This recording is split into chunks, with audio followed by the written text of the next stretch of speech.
Welcome to Cooped Up episode number 8, and then this week we're talking a lot about the Oxford plant. So with that, let's get started.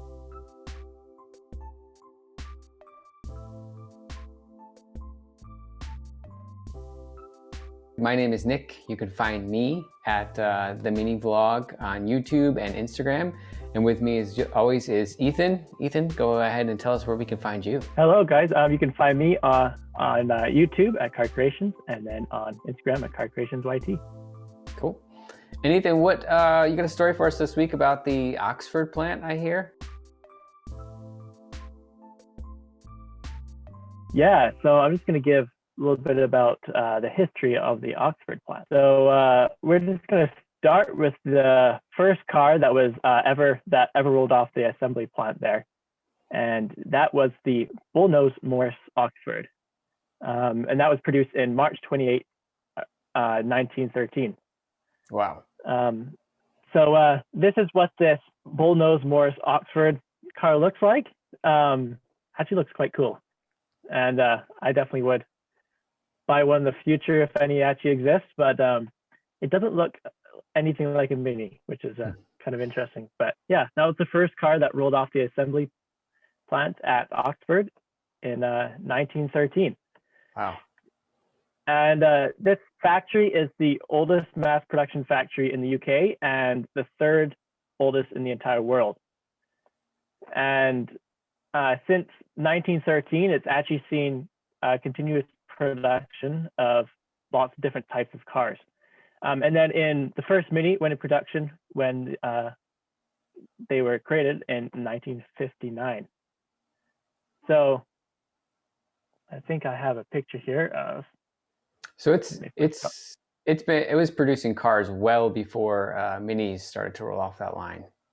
Yeah. So this is right here is what it looked like when it's producing those Bullnose Morris Oxfords. Mm. And then after 1959, they converted it so it looked more like this as they all started rolling off the line. Mm. So Minis weren't the only car to be produced here. It also produced a ton of other cars. I'll just list them all. So it built MG cars, Wolseley's, Riley's, Austin's, Austin Healey, Vauden, Princess, Triumph, Rover, Sterling, and even a Honda. Wow. That is a bigger list than I expected. Yeah. Wow. Yeah. And that's complete, like start from the beginning to end. It's actually more than that for body shells too. Wow. Just out of curiosity, do you know what Honda model they produced there and when that was? I didn't have a chance to look into that, but No. that'd be interesting to look at. Yeah. Yeah. If anybody knows, let us know. Yeah. Yeah. Hmm. Yeah. So I mentioned body shells. So they produced a lot of other English body shells for the English market, and that was Rolls-Royce, Bentley, Jaguar, Standard, Triumph, Ford, Hillman, and even Alfa Romeo, which is super cool. So they basically almost every car brand has touched that factory in some way or another. Yeah, I guess so. I didn't realize there were so many different vehicles coming out of that, because I imagine each time you're making a new vehicle, you have to retool a bunch of machines. Yeah. At least in the modern era, you have to retool a bunch of machines. So it's not a quick process to switch it over. That's a lot. But it's also been around for over 100 years. So I guess. Yeah. Man. Really cool. And then to add to the history, in World War II, they actually converted the site and they built, I don't know how you say the name, Hovland Tiger Moth airplanes.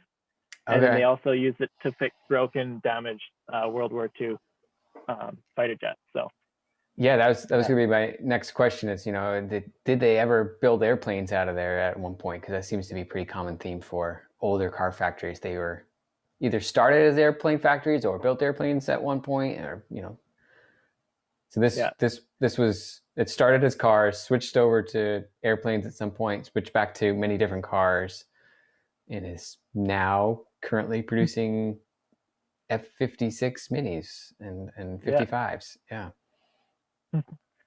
And I tried to find a picture of what it looked like with airplanes in it, but I couldn't find a picture. So if anyone has any pictures, send it to us. Yeah, definitely. So I also went through a lot of different owners too. So it started out with so the CEO of Morris, and then it was so it was actually I can't remember his name, man himself who owned the property. In 1967, they merged with Jaguar and Rover to form BMC. And then in 1974, the company was turned into the Rover Group. And then, as we know, it was sold to BMW in 1994, who then basically converted the entire site over a couple of years to exclusively manufacture minis, which is like that to this day. Yeah. I imagine, I don't know, but I imagine that the plant was probably shut down just partially while they did the conversion, because if it's been continuously operating since 1913, they must have done it in small chunks, shut down part of it, retool part of it. So when we say plant, it's not necessarily one building. Sure. I think the original buildings might not even exist anymore. They've been torn down and made better ones over the years, but just the plant itself. So some interesting trivia. Between 1959 and the year 2000, 5.3 million classic minis were built there. Okay. Which is a ton. And then on July 24th, 2019, the 10 millionth mini rolled off the line, which was fittingly the 60-year anniversary edition car. Oh, nice. 10 million. Yeah, so they've done 5 million, roughly 5 million new ones as well. 5 million old classics and 5 million ones. Okay. Wow. That's a lot. Probably not a lot more too, because it's almost 2020, so, or 2022 now. So. Yeah. Yeah.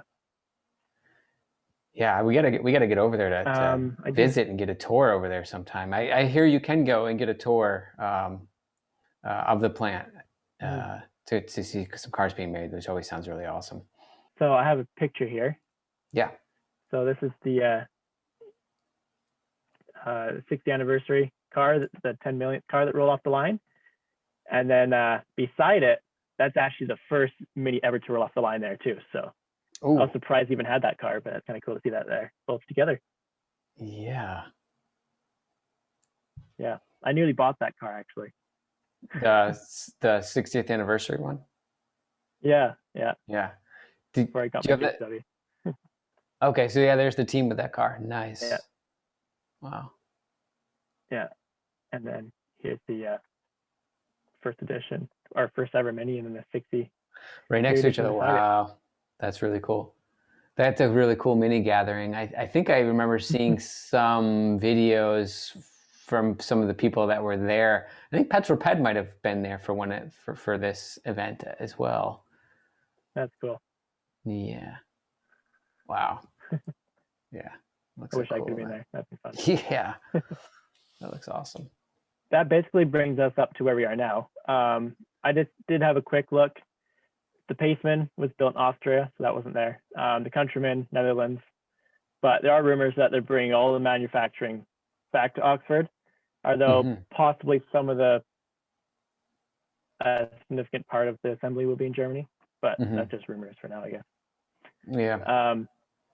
So in 2001, Oxford produced 300 cars a day. But these days, it's upwards of 1,000 cars with a new Mini every 67 seconds. That's a lot. Yeah. Wow. And apparently they're going to make even more Minis roll off soon, because they're ramping up production again with all the electric Minis, because Mini being BMW signature electric brand. Yeah. Wow. That's a pretty staggering numbers. Must have a big parking lot to store them all there. Yeah, I want to see like a overhead picture of that. Yeah. But yeah, that's pretty much everything I have. One thing, because we were just talking about the factory, I looked up some kind of into how the factory runs, and it's actually one Smart Factory of the Year award a few times. I think the latest being 2018. Okay. Because there's so many different options you can choose from with minis. The combinations are like almost infinite. I'm not going to go through the math trying to figure out how many different combinations you can have. Yeah. And all these different parts and humans and robots and everything come together. And if you order a car, it's actually created there in 24 hours. Wow. So. Yeah. Hey, have you ever seen the? I think James May did a documentary. Maybe I don't remember what channel it was for, but they actually toured the plant from start to finish and went over all those things, that all that just-in-time manufacturing, where like your car's parts arrive right as your car is rolling down the assembly line. It's got to, like, the timing has to be like perfect. But it's a really good documentary. If you haven't seen it, I will try and find a link to it and put it in the description to this video. But it's a really interesting thing, really interesting factory, and especially because it's about minis. I really enjoyed it. But yeah. When I lived in London, Ontario, or I didn't actually live there, but I lived by there. That's where one of the Toyota plants are. And because they do the same manufacturing process, basically, that highway along there is so busy, and there'll be times where in the wintertime, like a truck is jackknifed across the entire road, and the entire plant has to shut down for a long amount of time because they only have apparently one shift worth of extra parts. So. Wow. Yeah. Yeah. And now the manufacturing has gotten a little more complex at Oxford with the molded tone roof. We now got the offshoot of that paint line to send those roofs over that Ashana told us about. So yeah, that's a pretty complex machine that's got to run smooth for almost pretty much all the time. Yeah. Well, yeah. Cool. That's an interesting backstory. I didn't know the plant was that old. And speaking of the plant, we've got a bunch of news articles that are related to that. So let's pivot over to the news. So as you mentioned, Ethan, the plant's been around for a while, and they've been producing minis since BMW remade the minis in early 2000s. It's the 20th anniversary of producing the new Mini in the plant, which seems crazy that car's 20 years old at this point. The first gen is 20 years old, but yeah. And then they mentioned that there's been a little over 5 million of these new modern Minis that have come out since taking it over, and 20 years. Can't believe it. Yeah. And like you said, they've been running, continuously for all that time. And some bad news about that. Another news story just came out, or just saw it today, that Mini will pause the Oxford production line due to chip shortages, which is affecting everybody, not just car manufacturers, but everybody: computer manufacturers, phone, laptop manufacturers. So they're not going to stop it altogether. They're just slowing it down by, pausing. I think they said Tuesday. The plant will pause production on Friday, as well as Tuesday and Wednesday, while it waits for more supplies of chips. So it looks like it's just hoping to get a new shipment of chips in. Our part, they're not getting blank chips. They're getting, parts that have chips in them. So. Yeah. But yeah, they're taking a long weekend, it seems, which I don't think should break their streak, but might add a hiccup if you just ordered a new LCI2 Mini and you're waiting for that new facelift car to arrive. It might be a delay to I was talking to someone on Instagram the other day, and they had ordered an LCI2 car, and they're supposed to get it like within the next few weeks or so, but apparently it's been delayed for like 3 months. Oh man, yeah. Tough time to want a new car. I mean, it's not just Mini's problem; it's everybody's problem. So, I've been trying to buy a new graphics card, much like many people in the world, so I can play Microsoft Flight Simulator at better resolution. And all the graphics cards that I want are impossible to find, so I'm waiting as well. So I was reading an article the other day where someone actually drove by the Ford plant, and they have all the F-150s all lined up outside, but they just can't put computers in them yet. Just sitting there waiting for probably one component to arrive to make them complete cars. Yeah. Well, let's pivot over to some positive news for the U.S. market at least. So Mini USA has revamped its website and updated the configurator to have the new facelift models. And so I played with it maybe 2 days ago, and I will say it is much nicer than the old configurator. The interior and exterior renders are much higher resolution, and it just seems a lot more simpler. And I think that's one of the features that they say. It takes you less clicks. Oh yeah, 360-degree high-res views of mini exterior and interiors, which I agree with. And simplified navigation with fewer steps. These are all definitely true. So I've configured a couple, and we could take a look. We can take a look at the configurator here really quick. We'll click Build a New Mini, and we'll select a model, and it lists our models. And this reminds me a lot of what I've seen in I think the German, and kind of a mix between the German and the UK configurator in terms of how this looks at this point.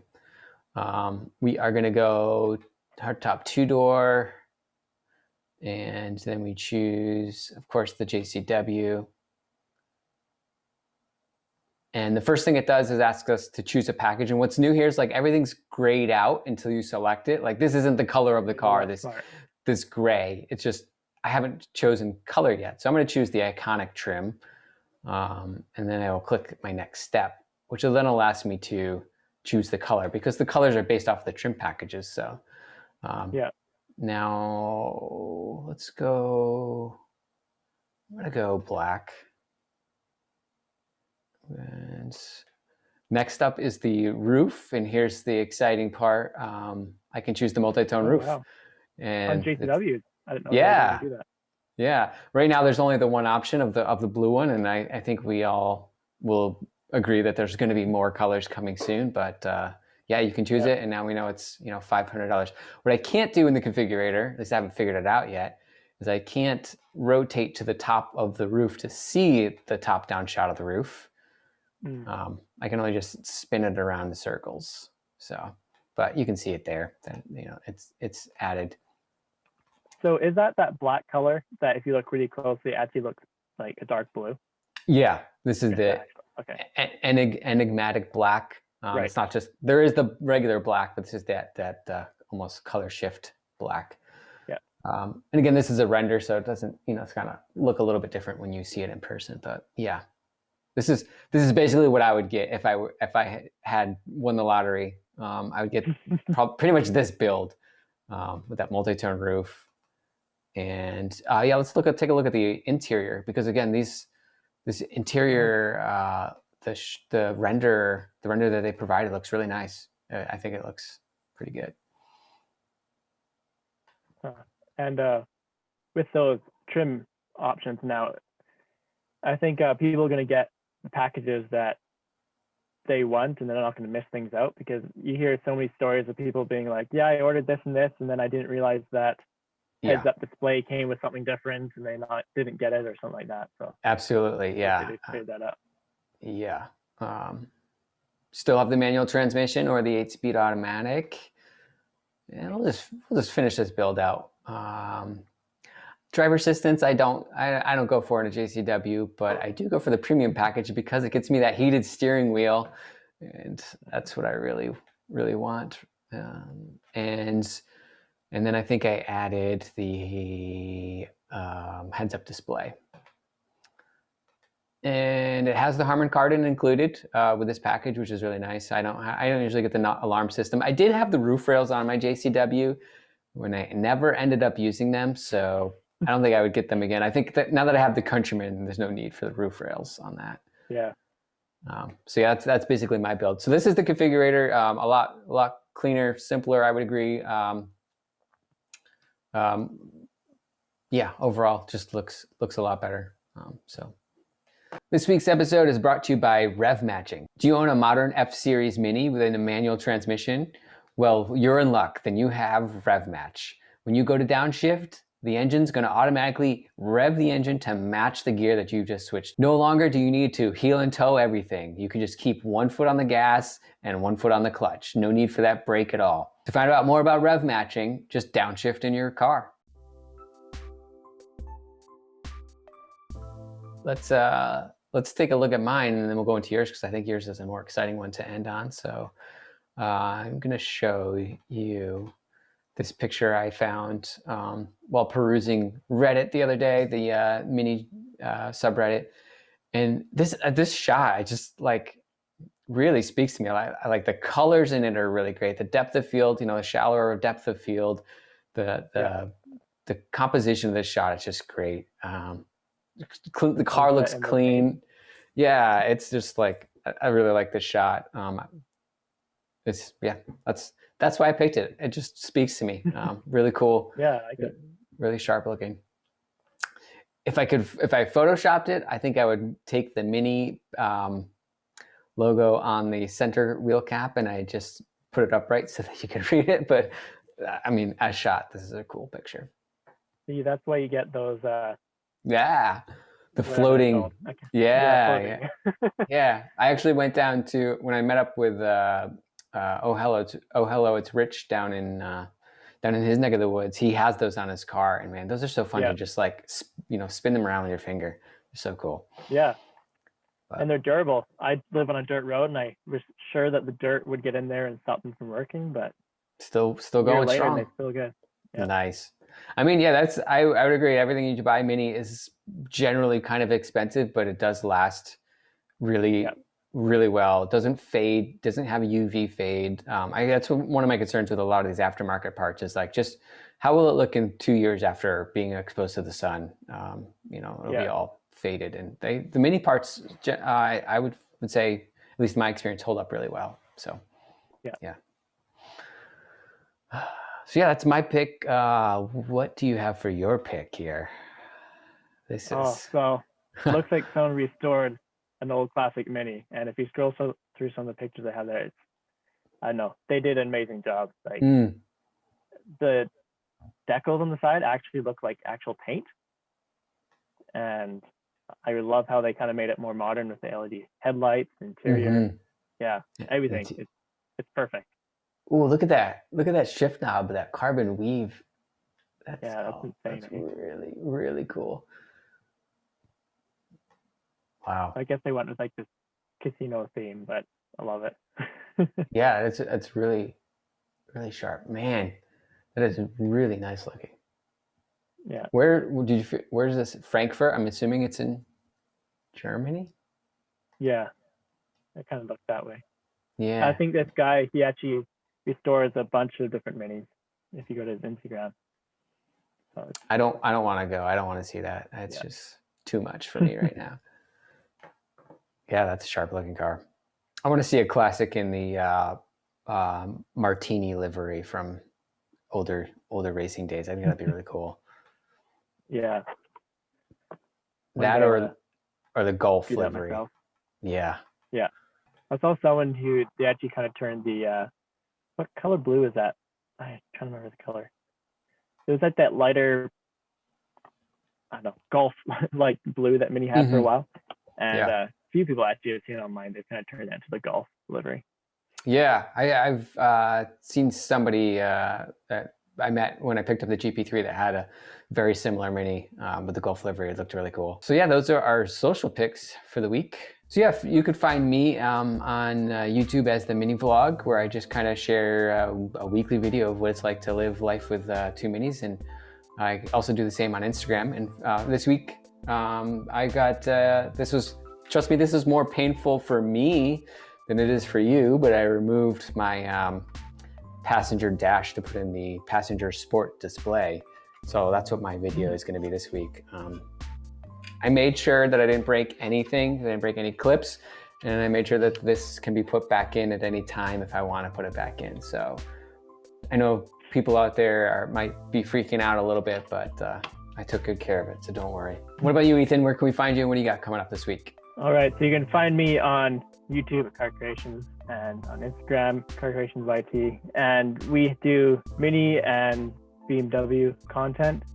And this week, we're doing the kind of the next step on my Clubman rally build. Okay. And we've installed a roof rack as well as a light bar. So oh, nice. It's going to be really cool.